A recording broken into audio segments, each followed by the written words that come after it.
Hey YouTube, I'm going to show you guys how to make shirts, and towards the end of this video I'm going to show you some tricks that I've learned to help me in making shirts that have buttons or heavy seams that might make it harder for you to peel off your stencil without screwing it up.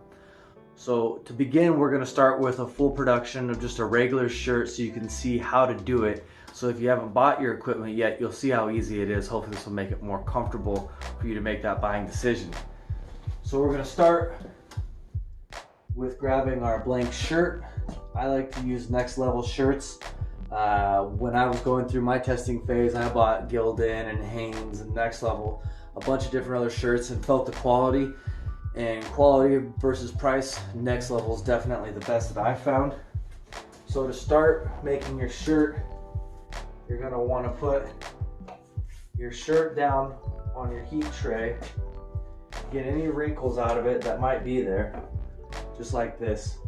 And if you don't have the swing around one, you'll have the clamshell, which will open like this. You can do the same thing with the swing away arm. You just hold it down for a few seconds, 3-4 seconds. What we're gonna do here is iron out the wrinkles. This is also gonna take any moisture out of the shirt, so that way the transfer sticks better. So once you have this off and already nicely ironed out, you can take your heat transfer and you're going to want to place it. So this is the most important part here. And what I've learned is what I like a stencil to be is about 3 fingers down from the collar. And that's going to give it a good placement on the chest. Some people like to go 4 fingers. I don't like my stencils to go down too far. So the most important thing here is to get your spacing correct that way, and then go from your seams of your arms here, and then you can judge if you're in the middle properly. Also, you can look, your tag's your center line basically. As long as that's running right down the middle, you're pretty good. And then you can eye from your top of your collar here and make sure that you have roughly the same amount of distance. There, that's going to mean that your stencil's square on your shirt. So, real important, I was making shirts without heat transfer tape when I first started. And the shirts turned out, but they'd be just a little off because you're probably going to end up setting your stencil on when it's on the press. The shirt might not be exactly square on your press, so then your stencil won't be. And you can't do this and have it laid out nicely because once you move it, it's going to fall off. So a big help is going to be this heat transfer tape. You can get 2 rolls, 100-foot rolls for like $6 on Amazon. So real cheap buy. It's going to help you out a lot. Regular tape will not work because it'll melt when you're trying to press this. So take your shirt, once you got your stencil all nice and laid out on there, place it back on your press platform. Make sure there's no wrinkles in where the stencil is going to be. That will screw up the way your transfer goes on. Then you'll swing it back around and lock it down. So whoever you decide to get your transfers from will tell you instructions on how their transfers are pressed.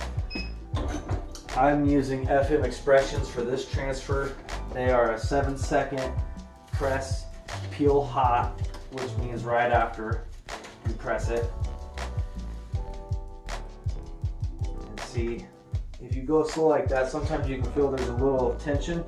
And that means you just want to give it a little bit more time. If you just yank this thing off, sometimes they won't have gotten a real even transfer of the heat. And then you'll have one part that sticks and that corner will rip off if you pull it fast. So it's best to peel slow and kind of roll it off of itself. So you can see here that the stencil came out real nice. It's square on the shirt. Now I want to add a little touch to this shirt. I want to add Anti-Hipster Co., my company's name, right here on the sleeve. So what I'm going to do for that is take my sleeve, lay it on there flat,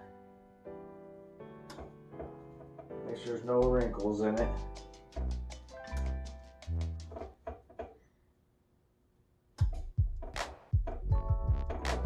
And I really want this top line not to have any wrinkles more than the bottom, because I'm going to do the ironing again for a couple seconds. And what this is going to do is this is going to give me the center line of the shirt.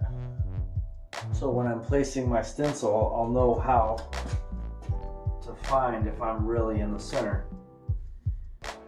So then you can take your stencils, and again, the heat tape's going to be key here. You want to find your center, which I know where that is on this one. And always try to find some way of lining it up and make sure that it's in line. So like right here, there's stitching. I want to make sure that words go parallel with the stitching, not cockeyed, because people will notice that. And then again, use the heat transfer tape.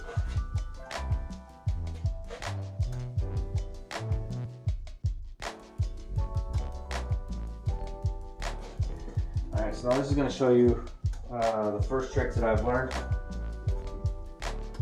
Because when you try to press right next to a seam like that, especially when it's doubled up in thickness from both sides of the arm, the stencil won't peel smoothly. So what I like to do, easy quick fix for this, is take a towel and stick it inside the sleeve,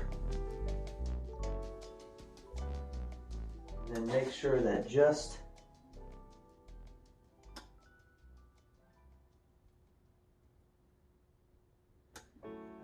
the stencil is on the towel. Make sure that the sleeve part isn't on there, otherwise it won't work.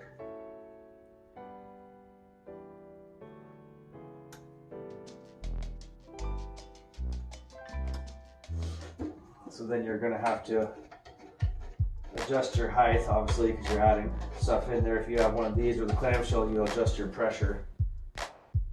And then put it in the center. Clamp it down just like you normally would.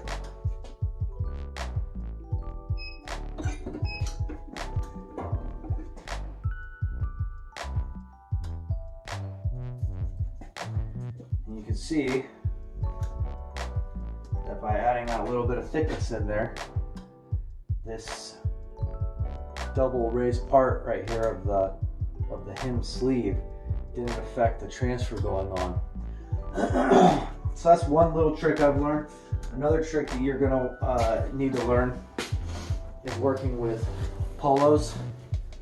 If you're doing custom shirts for companies, this is for a security company I did here, Washington Protective Security, and then also security on the back.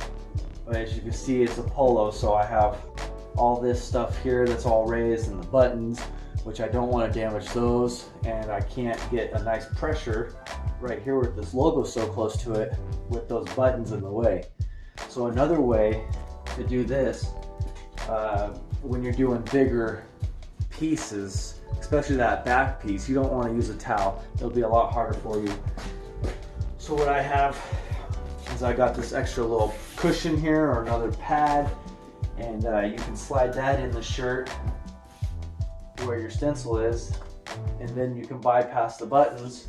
Or on the back, I made this one out of extra thick cardboard, and just know that if you use, or cardstock, if you use regular cardboard like your shipping boxes, you can do it, it will work, but after a couple times the ridges in the cardboard will start to poke through and you'll start to see it, so you'll have to replace that cardboard a lot. If you can get something smooth like this, is better. Use some heat tape, tape it together. You can use this over and over and over again. I'll show you an example of how to do this as well.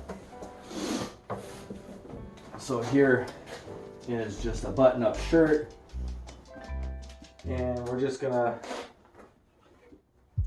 say that we want to put something next to these buttons here I'm going to show you with this extra pad technique here. So this pad, I can just line it up so these buttons are on the outside of it. Swing this around, iron out the wrinkles.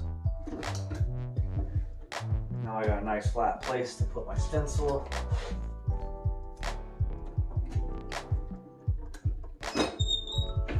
And normally you'd want to line it all up, but I'm just showing you real quickly how this works.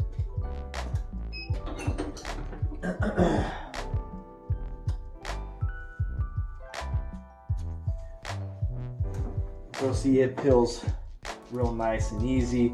If you would have tried that without the pad there, you wouldn't have been able to. These buttons would have made it to where the heat press didn't sit on there, and when you went to peel it, it would just come right off in pieces.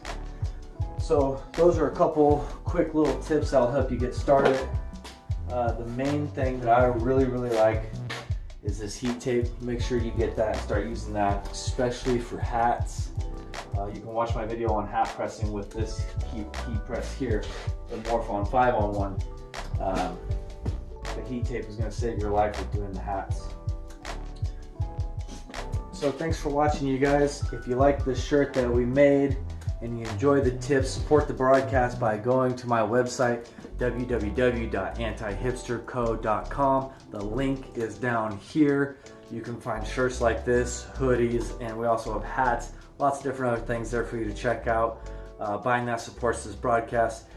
Also, check us out on Instagram and Facebook. Both of those are at antihipsterco.com. And please hit the subscribe button.